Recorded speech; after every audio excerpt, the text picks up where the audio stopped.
ಒಂದು ಕುಂಟೆ ಜಮೀನು ಇದ್ರೆ ಕೆ ಸುಧಾಕರ್ ಅವರು ಯಾರಿಗೆ ಹೇಳಿದ್ರೆ ಅವ್ರಿಗೆ ರಿಲೀಸ್ ಮಾಡ್ಕೊಡೋ ಜವಾಬ್ದಾರಿ ನಮ್ಮದು. ಯಾಕೆ ಇಂತ ಸುಳ್ಳು ಬಣ್ಣದ ಆರೋಪಗಳು ಮಾಡೋದು? ಅವರು ಶಾಸಕರು 300 ಎಕರೆ ಜಮೀನು KDBಗೆ ಇದು ಮಾಡ್ಕೊಂಡಿದ್ದಾರೆ ಅಲ್ಲಿ ಅಂತಂದ್ರು. ಅವ್ರದ್ದು ಏನಾದ್ರು ಒಂದು ಕುಂಟೆ ಜಮೀನಿದ್ರೆ ನೀವು ಸುಧಾಕರ್ ಅವರು ಯಾರ ಹೆಸರು ಕೇಳಿದ್ರೆ ಅವ್ರ ಹೆಸರು ರಿಜಿಸ್ಟರ್ ಮಾಡಿಸ್ಕೊಡ್ತೀವಿ. ಚಾಲೆಂಜ್ ಇದು. ಅವ್ರದ್ದು ಒಂದು ಕುಂಟೆ ಜಮೀನು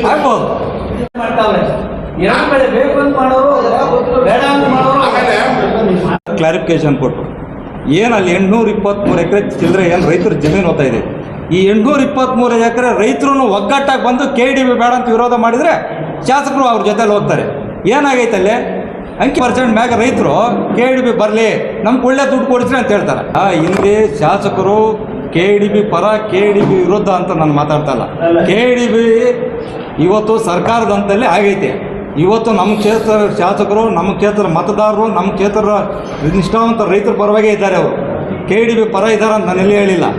ಬಟ್ ರೈತರ ಪರವಾಗಿದ್ದಾರೆ. ಅವರೇ ನಕಲಿ ಹೋರಾಟಕ್ಕಂತಲ್ಲ, ರೈತರಲ್ಲಿ ಒಗ್ಗಟ್ಟಿಲ್ಲ. ರೈತರಲ್ಲಿ 3 ಭಾಗ ಆಗಿದೆ. ಒಂದರ ಗುಂಪು ರೈತರು ಬರ್ತೈತೆ, ಹಣ KDB ಬರಬೇಕು. ನಮ್ಮ ತಾಲೂಕಲ್ಲಿ ಸುಮಾರು ಜನ 10,000 ಜನ ಮಹಿಳೆಯರು ಇವತ್ತು ದೊಡ್ಡಬಳ್ಳಾಪುರ ಇಂಡಸ್ಟ್ರಿಯಲ್ ಏರಿಯಾ ರಾತ್ರಿ 12 ಗಂಟೆ 2 ಗಂಟೆಗೆ ಬರ್ತಾರೆ. ನೀವು ಒಂದು ಕೆಲಸ ಮಾಡಿರಿ, ಜಂಕೋಟ್ ರಾಸಲ್ಲಿ 12 ಗಂಟೆಗೆ ಹೋಗ್ರಿ. ನೀವು ಜನ ಹೆಣ್ಣು ಮಕ್ಕಳು ದೊಡ್ಡಬಳ್ಳಾಪುರ ಕೈಗಾರಿಕಾ ಪ್ರದೇಶಕ್ಕೆ ಹೋಗಿ ಒಬ್ಬರು ಮನೆಗೆ ತಾಯಿನೋ ಹೆಂಡ್ತಿನೋ ತಂಗಿನೋ ಅಕ್ಕನೋ ಪಾಪ ನೈಟ್ ಶಿಫ್ಟ್ಗೆ ಹೋಗಿ ಕೆಲಸಕ್ಕೆ ಬರ್ತಾರೆ. ಅಲ್ಲಿ ಹೋಗಿ ಜಂಕೋಟ್ ರಾಸಲ್ಲಿ ಪಾಪ ಬೈಕ್ಲಾಗ ಅವ್ರು ಬಸ್ ಹಿಡಿತಾರೆ, ಕರ್ಕೊಂಬಂದು ಮನೆಗಳು ಬರ್ತಾರೆ. ಗೌಡ್ರೆ ಗೊತ್ತಿದೆ ಪತ್ರಿಕಾ ಮಾರ್ಗ, ನಾವು ಅದನ್ನೇನು ಹೆಚ್ಚಿಗೆ ನಾವು ಮಾತಾಡೋಂಥ ಅವಶ್ಯಕತೆ ಯಾವುದು ಸರ್? KDB ವಿಚಾರವಾಗಿ ಈಗೇನು ಅಲ್ಲಿ ರೈತರವ್ರಿ ಎಲ್ಲ ಒಗ್ಗಟ್ಟಾಗಿ ಬರಲಿ. ಈಗೇನು 800 ಚಿಲ್ಲರೆ ಎಕರೆ ಜಮೀನು ಐತೆ, ಅಷ್ಟು ಜನ ರೈತರು ಒಗ್ಗಟ್ಟಾಗಿ ಬಂದರೆ ಶಾಸಕರು ಏನೋ ಒಂದು ನಿಲುವು ತಕ್ಕಂತಾರೆ. ಇದೇ KDB ಬೇಕನ್ನೋರು ನಮ್ಗೆ ಓಟ್ ಹಾಕಿದ್ದಾರೆ, KDB ಬೇಡ ಅನ್ನೋರು ಓಟ್ ಹಾಕಿದ್ದಾರೆ. ಇವತ್ತೇನು 30 ವರ್ಷಗಳ ಹಿಂದೆ ನಮ್ಮ ಕ್ಷೇತ್ರದ ಶಾಸಕರು ಮಾಜಿ ಸಚಿವರು ವಿ ಮುನಿಯಪ್ಪನವರು ಒಂದು ಕೈಗಾರಿಕೆ ಮಾಡಿಲ್ಲ, ಒಂದು ಉದ್ಯೋಗ ಕೊಡಿಸಿಲ್ಲ ಸರ್. ನಾನು ಅದ್ರಗೋಸ್ಕರ ಹೇಳ್ಬಿಡ್ತೀನಿ, 3 ವರ್ಷದಲ್ಲಿ ಕಾಂಗ್ರೆಸ್ ಸರ್ಕಾರ ಬಂದ ಮೇಲೆ MLA ಒಬ್ಬ ಅಧಿಕಾರಿ ಬೇಕಂತೇಳಿ ಒಂದು ಲೆಟರ್ ಎತ್ಕೊಂಡು ಅವ್ರ ಮನೆ ಬಾಗಿಲಿಗೆ ಹೋಗಿರೋದನ್ನು ಮಾಹಿತಿ ಕೊಟ್ಟು, ಇಲ್ಲ ಬೇಡ ಅದು ಬೇಡ, ನಾವು ನಮ್ಮ ನಾಯಕರು ಚುನಾವಣೆಯಲ್ಲಿ ಸೋತು ಮನೇಲಿದೆ, 3 ವರ್ಷ ನೀವು BJP ಗೌರ್ಮೆಂಟಲ್ಲಿ ಮಿನಿಸ್ಟರ್ ಆಗಿದೆ, ನಿಮ್ಮ ಮನೆ ಬಾಗಿಲಿಗೆ ನನಗಿಂತ ಕೆಲಸ ಮಾಡಿಕೊಡಂತ ಎಷ್ಟಿಂತ ಬಂದಿದ್ರು? ನಮ್ಮ ಶಾಸಕರು ಸ್ವಾಭಿಮಾನ ಆತ್ಮಾಭಿಮಾನ ಇಟ್ಕೊಂಡು ರಾಜಕಾರಣ ಮಾಡ್ತಾ ಇರೋದು. ನಿಮಗೆ ಬರೀ 1 ವರ್ಷ ಅಧಿಕಾರಿ ಇಲ್ಲ ಅಂದರೆ ಸಾಕಾಯಿತು. ನೀವು 1 ವರ್ಷಕ್ಕೆ ನೀವೆಷ್ಟು ಚಡಪಡಿಸಿದ್ರೆ ನಾವು ನೋಡಿದ್ದೀರಿ. ರಾಜಕಾರಣದಾಗ ಸೋಲು ಗೆಲುವು ಎರಡೇ ಇರೋದು, ಅರ್ಥವಾಯ್ತಾ? ಅವರು ಸ್ವಾಭಿಮಾನ ಆತ್ಮಾಭಿಮಾನ ದೇವೇಗೌಡರು ಸಿದ್ಧಾಂತ ಇಟ್ಕೊಂಡು ರಾಜಕಾರಣ ಮಾಡ್ತಾ ಇರೋದು. ಆಮೇಲೆ ಈ MP ಹೊರಗಡೆ ನಮ್ಮ ಶಾಸಕರ ಕ್ಯಾರೆಕ್ಟ್ ಸರ್ಟಿಫಿಕೇಟ್ ಏನು ಬೇಕಾಗಿಲ್ಲ. ನಮ್ಮ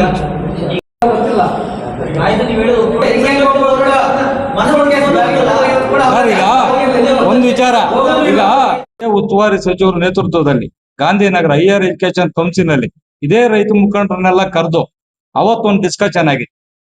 ಈಗ KDB ವಿಚಾರ ಸರ್ಕಾರದ ಕ್ಯಾಬಿನೆಟ್ ವಿಚಾರ ಹಂತದಲ್ಲಿ ತೀರ್ಮಾನ ಆಗೋದು.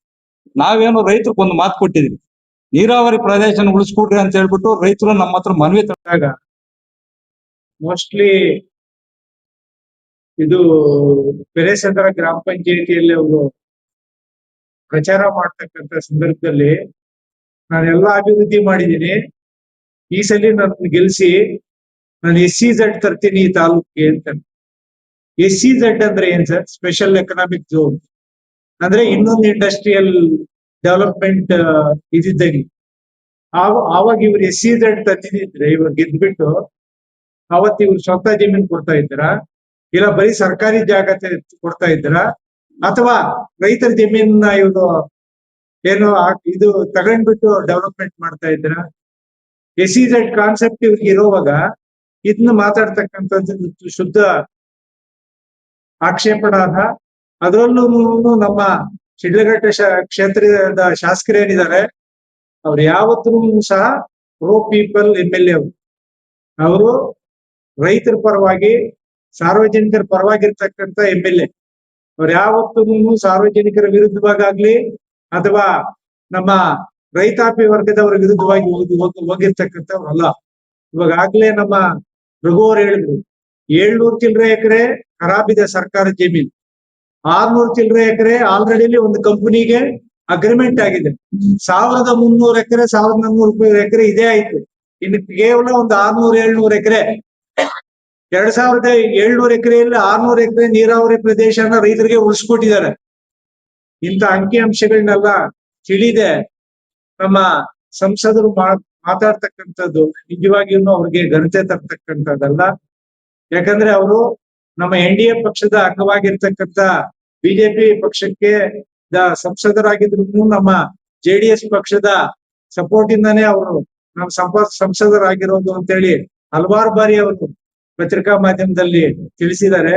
ಇಂಥ ಒಂದು ಸಂದರ್ಭದಲ್ಲಿ ನಮ್ಮ NDA ಕೂಟಕ್ಕೆ ಸೇರಿರ್ತಕ್ಕಂಥ ಒಬ್ಬ ಜನಪರ ಶಾಸಕರ ಪರವಾಗಿ ಮಾತಾಡುವಾಗ ದಯವಿಟ್ಟು ನೀವು ಹಿಂದೆ ಮುಂದೆ ಯೋಚನೆ ಮಾಡಿ ಮಾತಾಡಿ. ಅದು ನಿಮ್ಮ ಘನತೆಗೆ ಗೌರವ ಬರತಕ್ಕಂತ ಒಂದು ವಿಚಾರ ಅಂತ ಹೇಳೋದಕ್ಕೆ ಇಷ್ಟಪಡ್ತೀನಿ. ಹಾಗೂ ನಮ್ಮ ಸಂಸದ ಸುಧಾಕರ್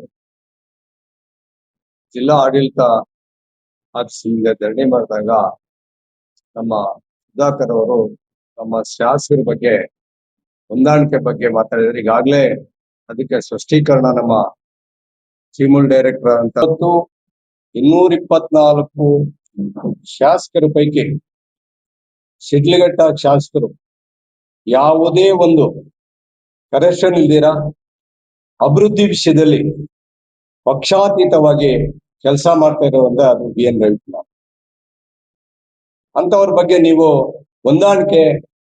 ಈಗ ಒಂದೇನು ಅಂತ ಹೇಳಿದ್ರೆ, ವಿರೋಧ ಪಕ್ಷದ ಶಾಸಕರಿದ್ದಾಗ ಡೆವಲಪ್ಮೆಂಟ್ ಬಗ್ಗೆ ಏನಾದ್ರೂ ಕೆಲಸ ಬೇಕಾದ್ರೆ ಜಿಲ್ಲಾ ಮಂತ್ರಿಗಳು ಕೇಳಲೇಬೇಕು.